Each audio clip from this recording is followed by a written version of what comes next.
In this video, we will be looking at 7 things you should do to your Maverick Quantum Plus Flux.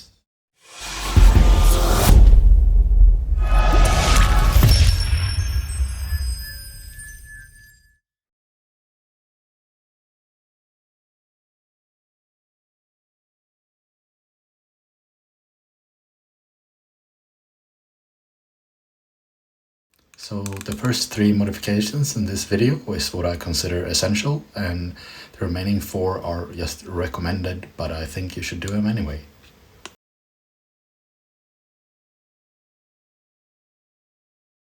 So the first thing we're going to have a look at is setting up your transmitter to work well with your car. So up here you have channel 1, and down here your dual rate.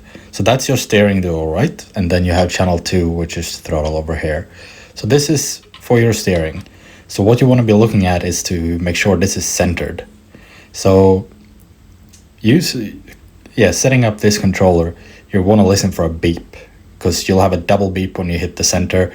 And when you're centered, you're going to want to make sure that you are centered on your wheels too. Something like that. So I'm going to turn on the car, and I'm sort of going to show you a little bit what's happening. So I'll just put this in front of the car here. We'll back it up a little bit. So this way I might be able to show you a little bit what happens when you adjust your settings. So hold on, we're going to move this up a little bit.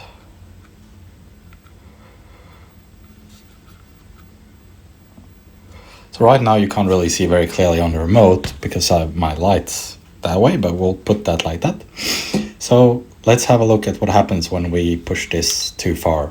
So let's just push this full on to, I don't know, left or right. We'll notice it when we power up the car.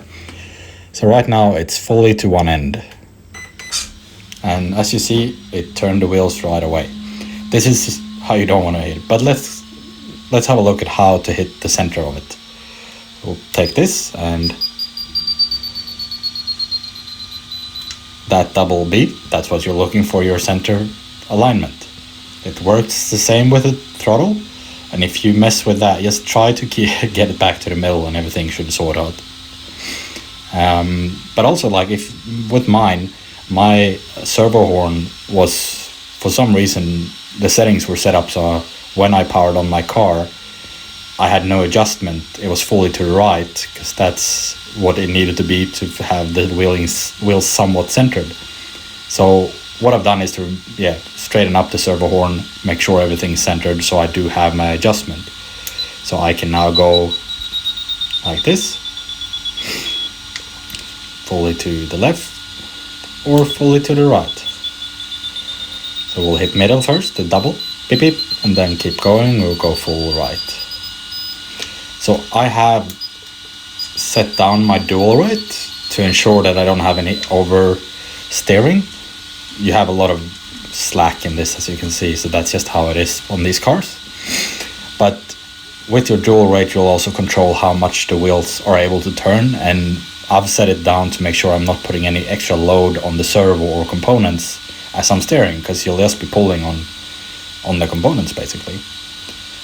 As for the throttle, if you do mess around with that, you're gonna lose either reverse, and you'll end up having your throttle come on very late and things like that. But if you set it back to the middle, it should be all fine. So remember to look for that double beep.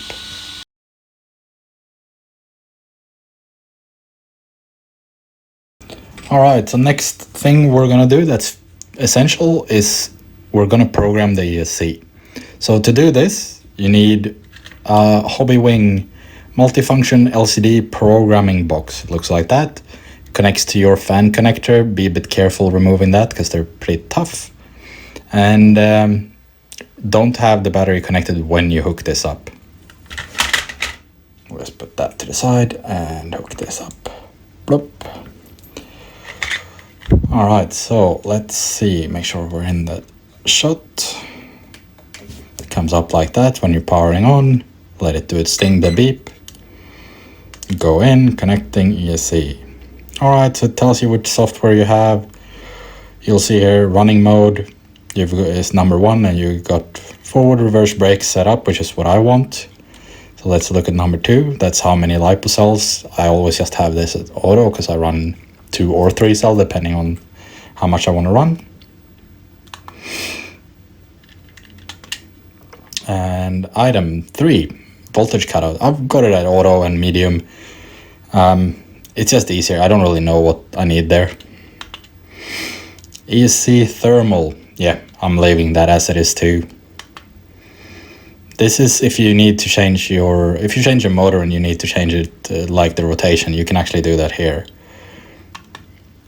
BEC voltage. As you can see here, I've actually turned mine up. Standard, it's like 6 volts or something.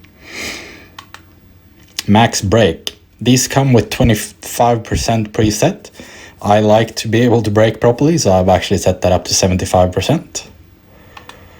Maximum reverse. I haven't changed that. That's just a standard setting. I think you're pretty good with 50% speed for that. Punch level. Yep, they come with punch level 3, I think, from the factory. So I've set mine up to 5 to get a little bit of extra punch. Drag brake. That's pretty much for crawlers. I don't think you want that. And then just, restore defaults, which we don't want to do. So that is the programming settings you have for your ESC. This is something you need to set up depending on your driving style. I like a bit more brakes. I might turn down the punch at a later level or later time. But as for now, this is how I want it.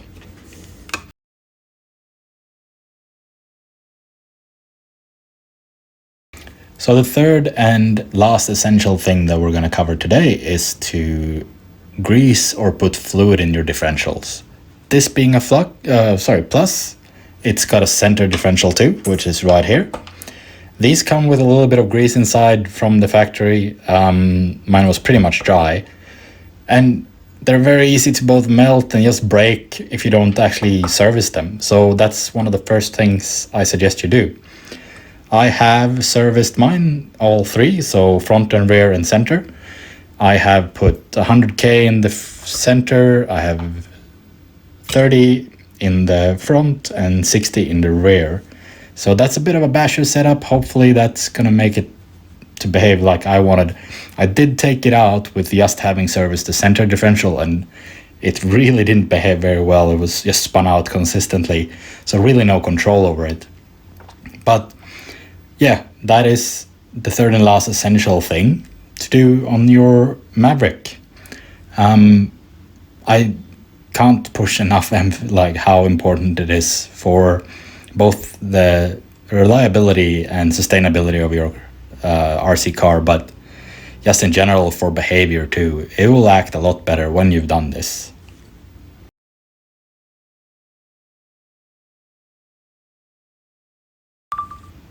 So to the first recommended modification, replace your shock shafts.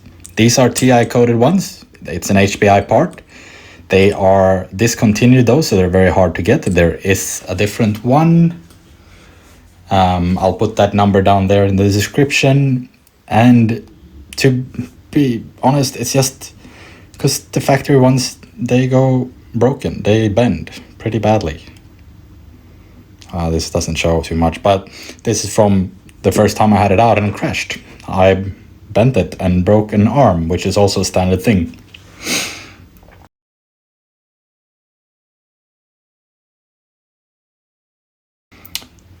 As a second non-essential modification, recommended is to replace the fluid in your shocks.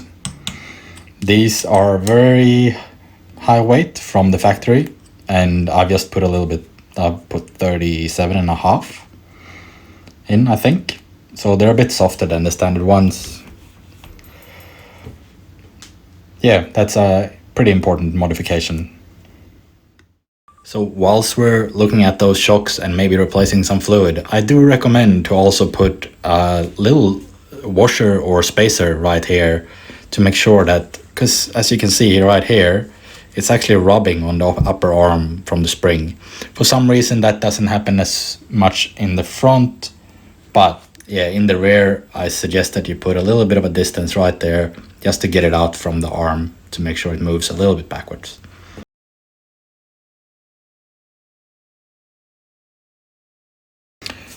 So the third recommended modification is to put some stronger arms on.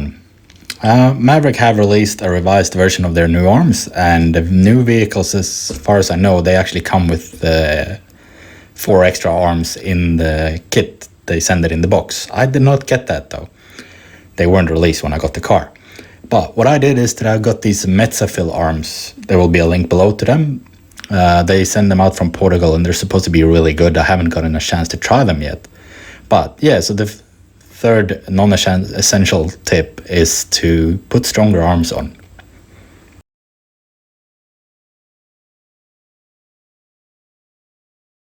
So the last non-essential tip about the body.